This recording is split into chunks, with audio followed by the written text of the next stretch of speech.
National Socialism and International Socialism, a witness refusing silence. This podcast will not be the standard Western academic framing.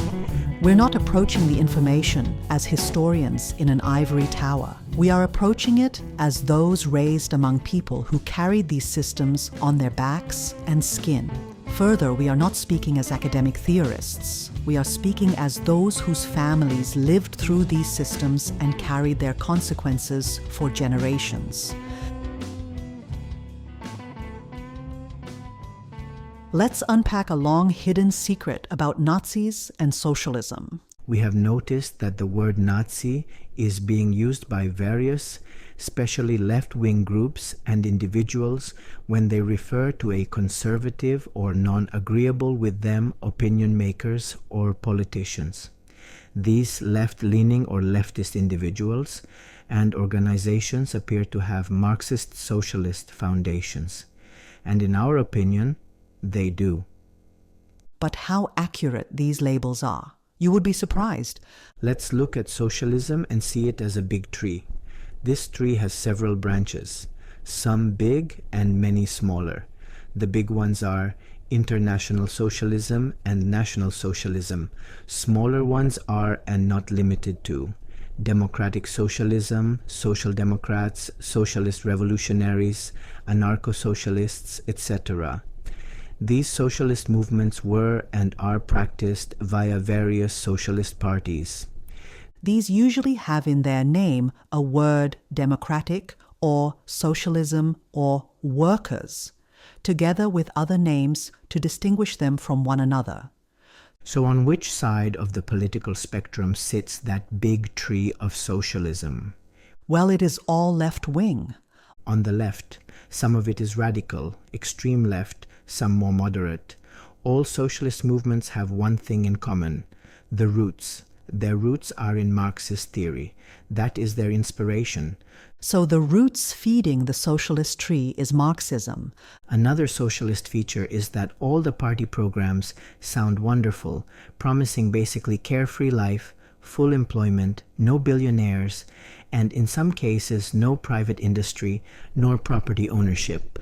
The big government takes care of it all. Historically, looking at the reality of socialist countries run by socialists, there was, or is, a significant decline in a standard of living at the least, and tyranny with mass murder in the most. In our opinion, we can safely say that all socialist movements will lead a country to a menacing tyranny and dislocation of resources.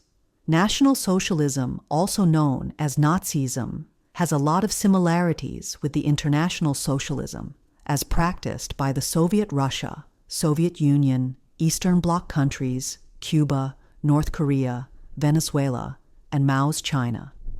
Some people say, well, Nazis were not socialists like international socialists in the Soviet Union. After all, Russia fought them in World War II. Really? Let's unpack the mystery. This war on Eastern Front was like a turf war of two gangster groups settling a score, but they were the same gangsters, nevertheless. Soviet Russia, a multi-ethnic reality, oppressed everybody evenly, abolished private enterprise and ownership, abolished country's institutions, and started from scratch. Mao's China did the same, so did other Soviet bloc countries. Often running of the factories has been given to totally incompetent people, the party line apparatchiks. Any dissent was met with harsh repercussions, gulags, or death.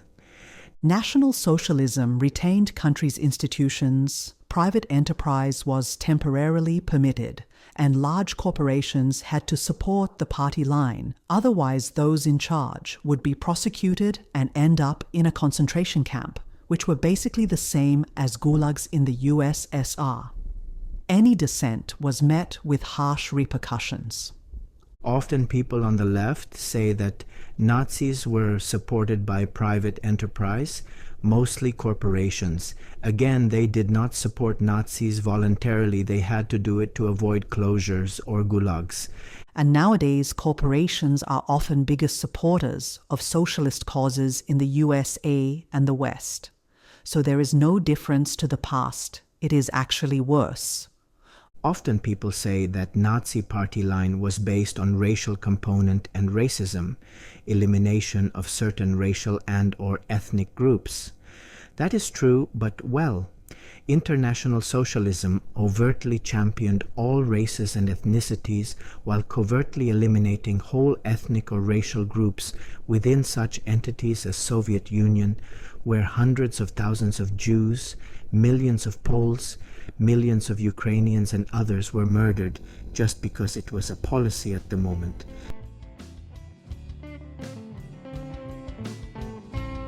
Socialists always say they love democracy but do everything opposite to democracy. Often use the word democratic simultaneously with socialism. This is to fool people because comparison of true democracy to a socialist reality, spade to spade, defeats socialism miserably at every turn.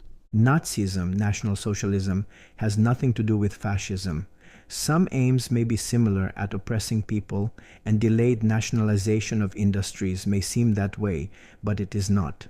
When Soviet Union International Socialism was attacked in 1941 by Germany National Socialism of Adolf Hitler, Stalin, Russia's leader at that time, and his propaganda machine portrayed Nazis as fascists.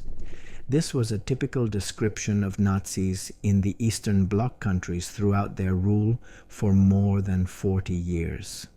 Why Stalin did that? Well, it is because he did not want the naive West to see that the cause of the war and its resolution is being fought by two giant, brutal socialist regimes. They, the Russians, were preserving their standing in the Western societies as good guys, socialists versus bad guys, fascists, including true fascists, as Mussolini in Italy and Tojo in Japan. This propaganda trickled down to the American political life and to the socialist types, desperate to distance themselves from the Nazis, their cousins at arms. This was to gain legitimacy while continue without pushback label opposition as Nazis. A big lie.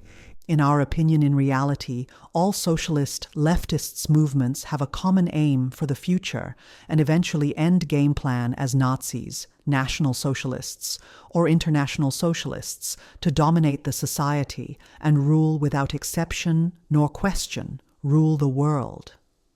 So to deflect name-calling whenever a leftist waving a socialist emblems or slogans, seeing that you disagree with him or her, proceeds to call you a Nazi, you can simply reply, "I am not a Nazi because I am not a socialist. You, on the other hand, have a lot in common with National Socialists." For us, it is a sensitive aspect of politics as we grew up in the international socialist-run countries, and we understand really well where the socialist ideology eventually leads to. We saw it with our own eyes, so nobody who only dwells in the theory will lecture us about the Nazis, socialists or democratic socialists, etc. This includes politicians, historians, professors, stars or analysts, and so on. It is safe to say National Socialists and International Socialists are both the same, and all others of socialist proclivity aspire to be either one of them. Remember, the World War II was started by Germany, run by National Socialists, and Soviet Union, run by International Socialists. It is a fact. Both their tactics over conquered lands were exactly the same. And have you known that the Nazi Party is an abbreviation of the National Socialist German Workers' Party? Can you see and hear the relentless word? The word that nobody on the socialist side wants to hear and wants to erase? This word, socialist.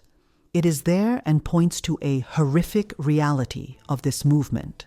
In our opinion, based on experience, socialism in any edition is an evil incarnate on humanity, worse than a plague.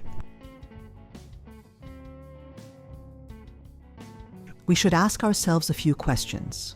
Why are some totalitarian systems morally remembered differently than others? Why do Eastern European and Chinese memories of socialism differ so sharply from Western academic discussions?